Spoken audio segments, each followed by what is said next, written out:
Hello, friend. Today we can discuss about economics of education UGC Net, paper 2. So let us understand what is the economics of education. Economics of education is a branch of economics. Okay, it is not part of the education. It is actually a branch of education economics. So where it is focusing on that, analyzing the relationship between education and economic outcomes. So it examines the allocation of resource, costs, benefits associated with educational investment to understand how education impacts individual and societal welfare. Okay, so this is the main reason and share some of the themes like for individual level educational economics of education it helps for individual for holistic level for policy level. Okay, and here we can when we are talking about educational economics of education we have to talk about the human capital. Human being is the human education consider the investment in human capital. Human being will be the capital. When you invest education or invest money for education, then you are developing that human capital. Okay, because once human being able to learn, understand, knowledge, experience, and able to can develop once when that person is acquire knowledge, skills, ability for individual, for society, for country, it can be very helpful, right? In that way, once they become productive, it will influence on for the growth of the economy of our country. So cost benefit analysis, a fundamental tool in the economic of education. Okay, cost benefit analysis compare the cost of education. What is the cost of education? Directly or indirectly, we are investing that lots of amount. Okay, for that with the expected benefit over time. And this analysis how helps educational individual for policymaker to inform decision about educational investment. Okay, so we can go to the another. I'm not going through every each and every line. Okay, so we can move on. Economics of education, same thing. Human capital for investment, investment, cost benefit, and cost effective. Now we can discuss about cost effective and cost benefit. Cost benefit. There is a benefit. Okay, or cost. We are investing something. There is a benefit. Now, what kind of benefit here? It is primarily concerned about the comparing total cost of educational investment or policy with a total what is total benefits both in monetary or non-monetary terms. Now the government see if you just imagine there is government is building a school, college, university. There is a recruitment again for staff, not teaching staff. Okay, electricity, all the facilities are providing there. Now, what is the benefit of the government? Government, yes, of course, there is a benefit, although it is monetary or non-monetary, it may be monetary. Okay, so now the investment is a very long term when it will benefit to the society, it will benefit for the country, right? But directly, it is not that much possible. Okay, so now we can see example. Suppose government has invested in educational program 1 million. After implementation, the program lead to increased educational attainment, resulting to improve workforce productivity, reduce social welfare costs. Around 2 billion. In case CBA will yield a positive net benefit. Okay, so this is them and cost effective analysis. Now it will affect first the benefit cost benefit. Here now effect. Now what kind of effect will be? What kind of that effectiveness can be come? So this is their cost effective. Let us understand. Comparing the cost of different educational intervention or policies related to the achievement of specific outcomes or target. Okay. And this is there to identify the most effective approval to achieve particular educational objective. Example, we can see now there are three different educational intervention aims at improving student literacy rates.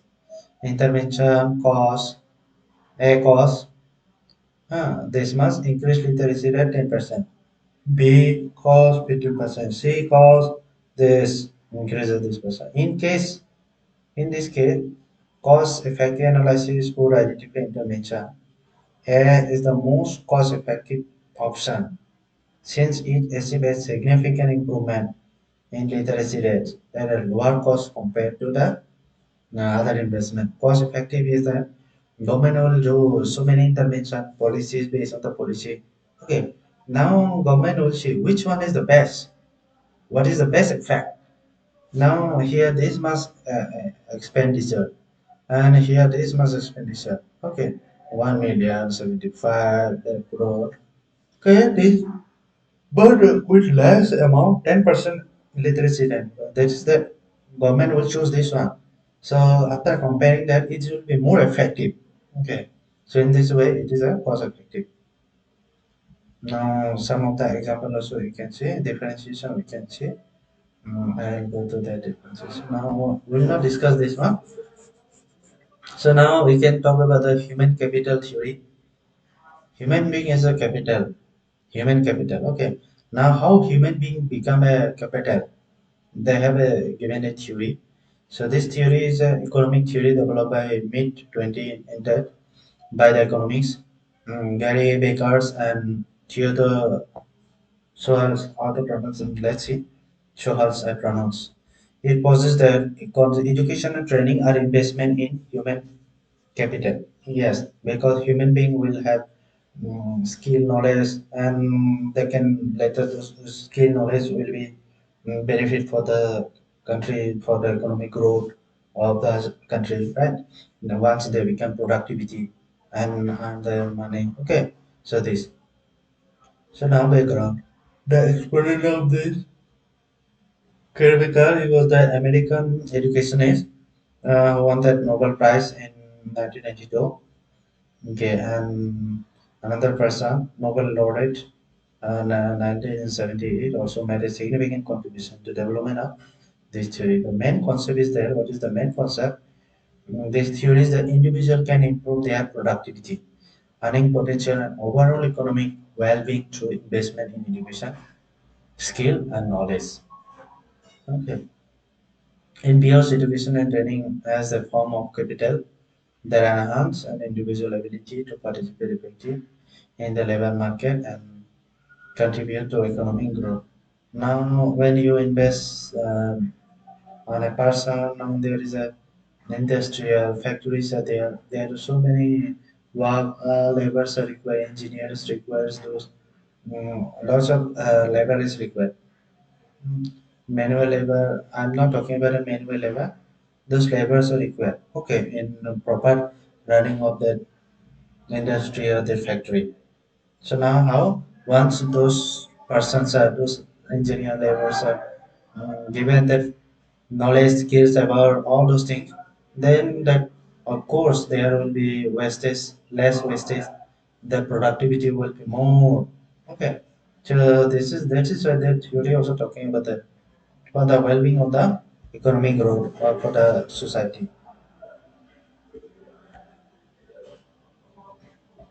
I'm not going through everything, so we can go to another topic. Signal theory. Okay, so this signal theory is very important in the economic part. Economic that this theory was developed by economics Michael Spence, Nobel laureates, and Joseph Stiglitz. Okay, Michael Spence is that okay? Michael Spence is enough. Okay, because here education functions as a signal to employers about an individual inherent quality and ability rather than solely improve their productivity or skill.